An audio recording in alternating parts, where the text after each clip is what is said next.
Caleb Williams says he wants to suit up. Spoiler alert, he's not going to. Take a listen. I would love to get out there and play. It's pretty awesome to be at Canton. But, it's coach's decision. You think you'll get a chance to voice your opinion? I don't know if I'll be able to voice it at this point. That's the right answer. Eberflus says no starters are going to play. Tyson Bagent will start at QB. So, Coach, do you expect Caleb to live up to the hype once we do see him play? Yeah, I would have liked to have seen him play this week, and I don't think it would have been a bad thing for him to get a little bit under, just get a feel for the process, get a series or two. I'm curious why Matt decided to do that. So is he just scared?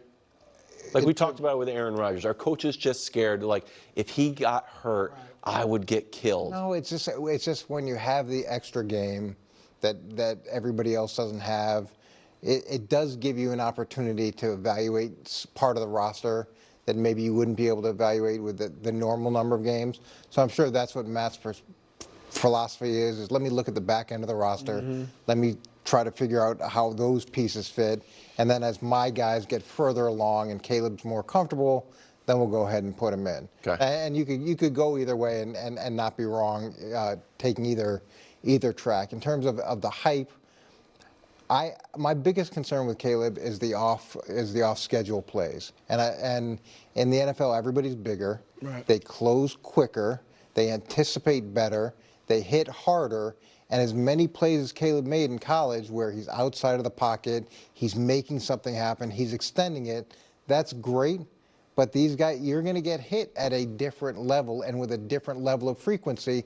And how many times we have the conversation? He needs to get down.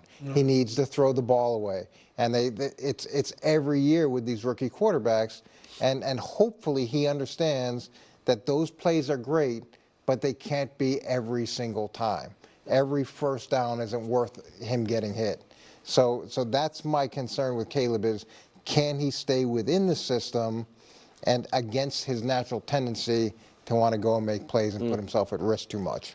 Yeah, I've got similar views on Caleb. Like, I think he'll eventually be a really good quarterback, but I think it's going to be a transition. I think as the season goes on, he'll learn to get down, maybe to stay more in the system instead of going off schedule. And so I'm not saying I see a Jordan Love season where he struggles early and then takes off, but I think he'll get better and we'll start to see the glimpses of, okay, this guy looks like he's going to be a great quarterback in the second half of the season.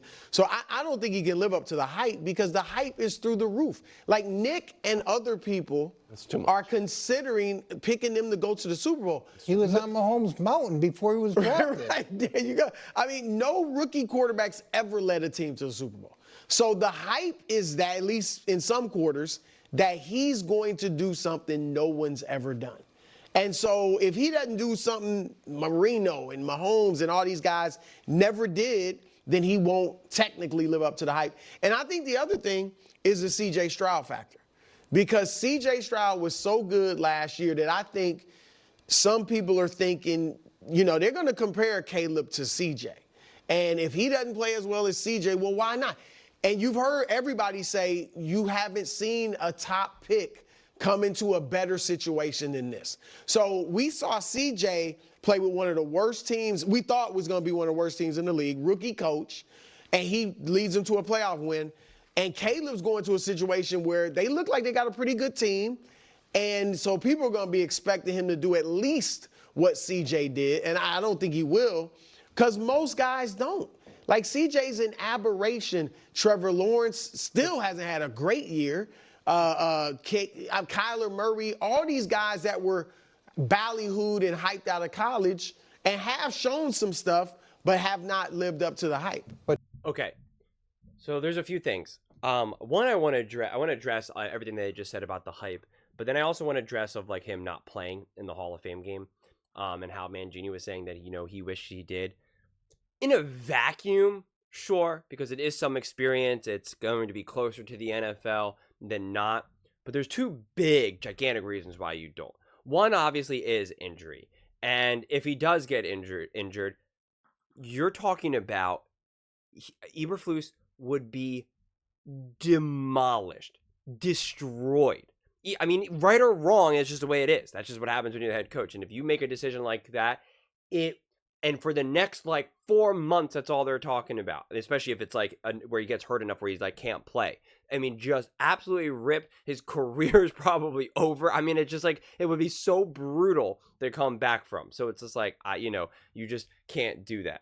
That's number one. Number two, also, you're setting up Caleb Williams to fail because you're gonna like put him into this system, into this game, very soon, very shortly. And there's going to be, no matter how great of a quarterback he is, whether it's Patrick Mahomes, there's a good chance that he's not going to go just play out of his mind through the roof for a couple, for a couple sequences. And if he doesn't, then that's all anyone's going to talk about. Like outside of him throwing like an 80-yard bomb or doing something spectacular, people are just going to pick him apart for the next month and a half, until the regular season. That's all anyone's going to talk about. Was, oh, that was an ugly drive, or like, he did not look comfortable in the pocket. What will he look like in week 1? Like, and it'll all be that they talk about, and it'll just because we need stuff to talk about, and that'll be the most recent that we saw him, especially in a Chicago Bears uniform. That's all they will talk about.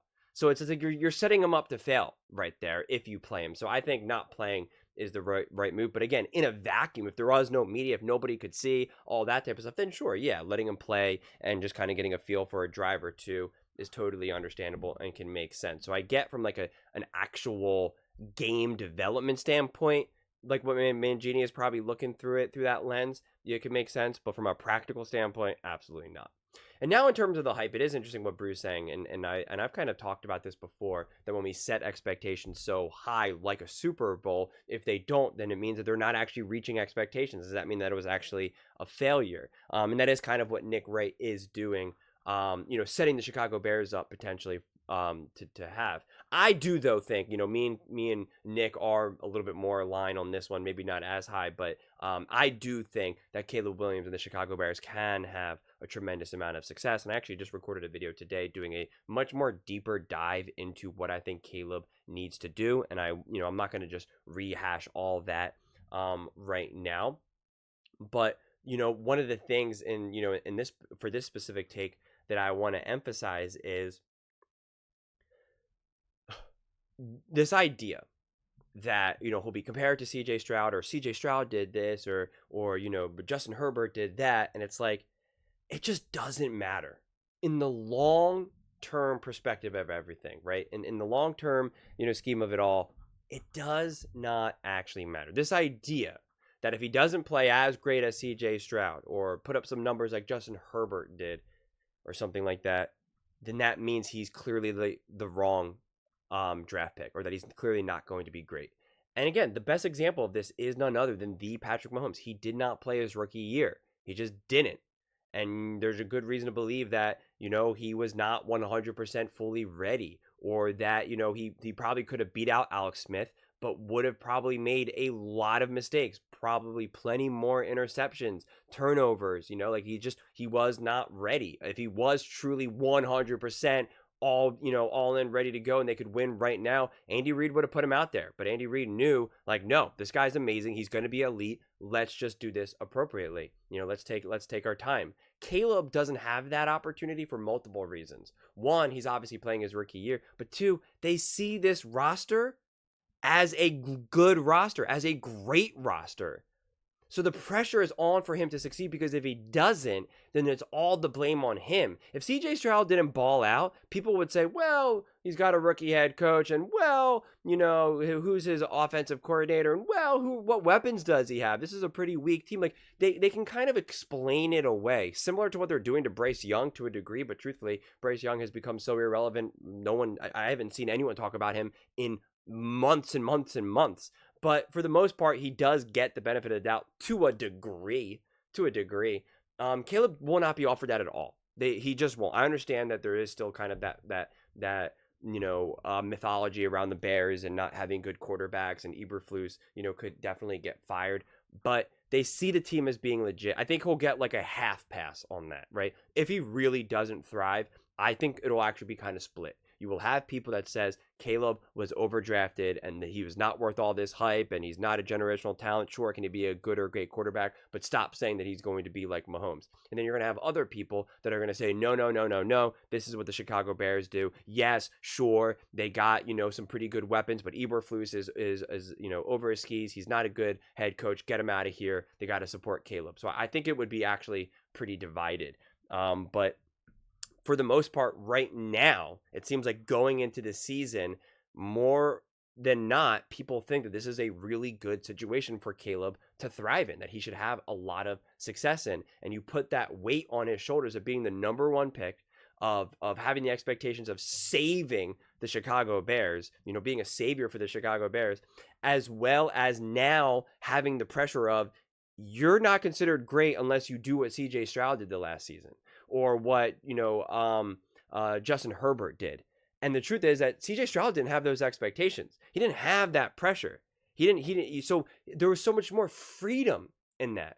And it's not so much to say that these quarterbacks can't handle that pressure. When I'm talking about pressure, it's not even so much that I'm saying that pressure now makes them, more likely to fail. It's just different decisions are made now. CJ Stroud had more of a sandbox to be able to play around and fool around with and figure stuff out.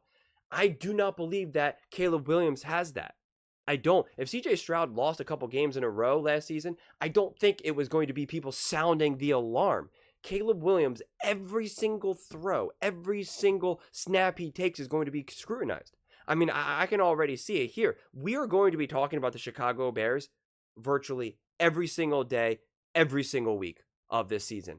I just don't see it otherwise. No matter what he does, they're just going to keep talking about how amazing he is, or how terrible he is, or how much of a disaster that game was, or, oh my God, he's going to surpass Patrick Mahomes. It's going to be so extreme. I don't see how it's going to be anything other than that. CJ Stroud did not have that. And so again, it's not so much the external pressure that then like Caleb is going to be like, oh my God, I can't handle this. But I just think the game plans will change. The expectations change, so the decisions get changed. Right? They're going to approach it differently. Caleb Williams might not have as much freedom, or he will feel that pressure to kind of go beyond himself, and will maybe make decisions that were not that were not maybe the most appropriate, or setting himself up to succeed. So I think it's going to go very interestingly, but I just don't think it's fair just to say, to kind of this constant comparison, because also all people kind of move at their own trajectory. We always love to use a frame of reference and say, well, this is what Tom Brady was able to do in his first 3 years. This is what Patrick Mahomes was able to do in his first 3 years. Everyone goes at different levels and at different rates, and everybody's in a completely different situation. Patrick Mahomes would not be Patrick Mahomes if he was drafted to a different team. Caleb Williams wouldn't be Caleb Williams if he was drafted to a different team. Everyone is at a different rate. They have a different level of understanding and mastery over different aspects of a game. Some are more easily translatable into the NFL. Some take time. Those that already have the foundational components that help them can have quicker success. I mean, it's not hard to imagine that a more traditional, conservative pocket passer, old school pocket passer quarterback would have earlier rookie year, more success rookie year versus, say, a Patrick Mahomes. Because there's more for Patrick Mahomes to do, therefore there's more for him to fail at. And there's more fine-tuning, and it's more complicated for a coach to coach and develop and to game plan around, right? Because there's just so much to do, so much can go wrong. So it doesn't mean, though, that the pocket passer is better, or just, going to have a better career than, say, a Patrick Mahomes. So it's just a lot more complicated of an answer than I think we really give credit to. But in this world, and especially in sports media, we're so obsessed with like defined answers. People, they need to just say, Caleb Williams will live up to the hype. Caleb Williams will not live up to the hype. And based off of those answers, it's, what does that mean? He will not live up to the hype because he's not good. He will live up to the hype because he's going to be better than Patrick Mahomes. Like they feel that we need to have these tight, defined, black and white answers, and I don't believe in that. I believe in getting lost in the weeds, talking about a little bit of this and a little bit of that. But for whatever reason, the media still kind of approaches it like it's like a newspaper. Like you only have one sentence to get someone to buy that newspaper. And fortunately, as we see now with long form media content, a million YouTube channels, TV, everything, I think we can, get lost in some of this and kind of do a deeper dive of what these things actually mean, and not just, kind of just cower to just whatever we're kind of being fed, that things have to be defined in just one sentence or less. It's just a lot more than that. So that's my long-winded answer of will Caleb Williams live up to the hype. Hopefully you were able to follow it all. If not, let me know. But yeah, those are just my thoughts. I would absolutely love to hear yours. Do you think Caleb Williams should play in the Hall of Fame game? And do you think he will live up to the hype? Why or why not? Let me know in the comments below. I read every single comment. So whether you agree with me or disagree with me, either way, let's get in some discussions. Let's get in some fights. But ultimately, let's just have some fun. And please do consider subscribing. We are building an amazing community here, and I would absolutely love to see you part of it. I want to build something that we all genuinely feel connected to. Something that we're really excited to be part of, and I think we're well on our way to doing it. And please don't forget to give this video a thumbs up, as it really does help the visibility and the algorithm. Thank you so much, and see you next time.